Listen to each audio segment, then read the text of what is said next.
एकादशीला साधू संत येते देवा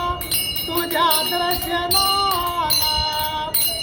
शुद्ध नाही तुझी भावना देव कोठे आहे सांगना तुकारामानी आबंगली शत जन्माचे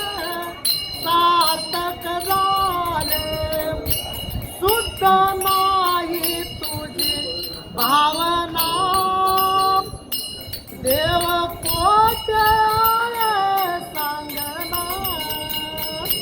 वैद्यनाथ प्रभु भगवान की जय पंढरनाथ भगवान की जय हो हर हर महादेव हर हर हर हर महा